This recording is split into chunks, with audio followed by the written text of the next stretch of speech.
Kita semua tahu bahwa harta SDA sumber daya alam kita yang namanya nikel dikeduk habis-habisan untuk membuat Tiongkok jadi raja baterai dunia, yang mana harta kita bisa habis tanpa memberikan keuntungan ke bangsa dan negara. Apa buktinya kalau nikel yang dikeduk itu tidak memberikan keuntungan? Buktinya kita saat ini masih cari hutangan bernegaranya. Bisik-bisik di sana-sini di warung kopi sudah jadi pembicaraan umum, namun pejabat yang melindungi perampokan tambang nikel itu terlalu kuat. Jadi tetap saja pengadukan terjadi dan pengiriman dilakukan besar-besaran tanpa kita tahu isinya apa yang dikirim tadi. Mau litium, fero besinya, apapun yang nempel ikutan yang jauh lebih berharga dari nikel, kita tidak tahu. Orang pejabatnya semua baru semua, bernegaranya mana ngerti sih beginian. Kita ilustrasikan. Kalau Anda pedagang, Anda mau beli barang pasti semurah-murahnya. Ingat ya, Tiongkok itu platform berpikirnya adalah pedagang. Jadi kalau beli sesuatu, selain minta harga murah, pasti minta bonus yang banyak. Dalam dunia tambang, pengedukan bahan baku ada di dalamnya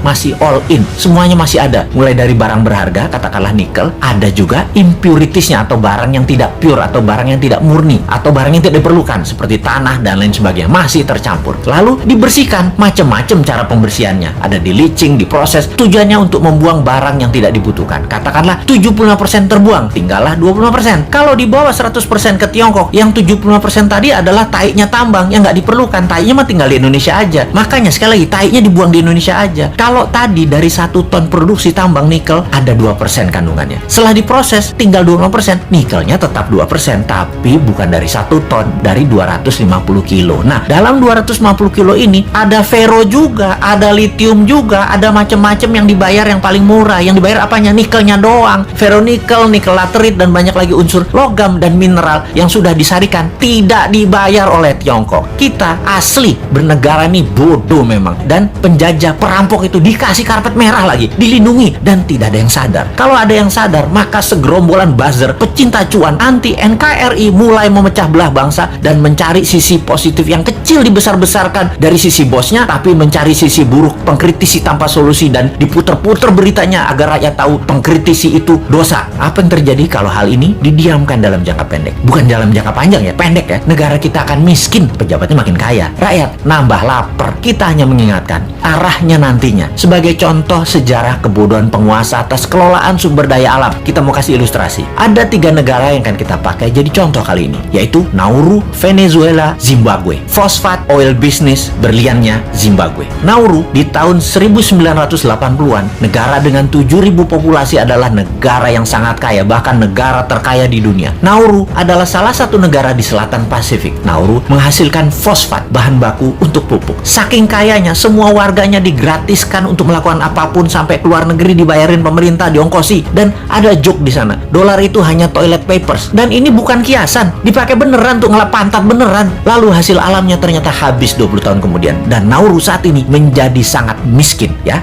Itulah cerita sederhananya. Venezuela dimanja dengan 95% minyak dan gasnya yang diekspor, membuat negara ini menjadi negara petrodolar. Begitu harga minyak anjlok dan uang hasil ekspor tadi hanya buat foya-foya, bukan untuk membangun sektor lain, Venezuela hyperinflasi dan menjadi negara miskin sekarang. Saat ini ketika harga minyak naik, Venezuela sudah tidak bisa produksi lagi dan tidak ada negara mau beli minyak dari Venezuela. Jadilah Venezuela negara paria, negara setengah gagal. Terakhir, Zimbabwe, penghasil berlian. Begitu tambang berlian habis, pecah perang saudara, ambyar negara Zimbabwe yang tadinya makmur dan menjadi salah satu negara termakmur di Afrika. Kesamaan ketiganya adalah tidak bisa mengelola sumber daya alam dengan baik, dijual murah, dikeduk asing, dilindungi pejabat yang berkuasa pada saat itu. Semoga kita bukan jadi negara yang keempat. Uang pinter semua kok pejabatnya, gak mungkin lah ditipu Tiongkok. Emangnya kayak bos men, bodoh beneran.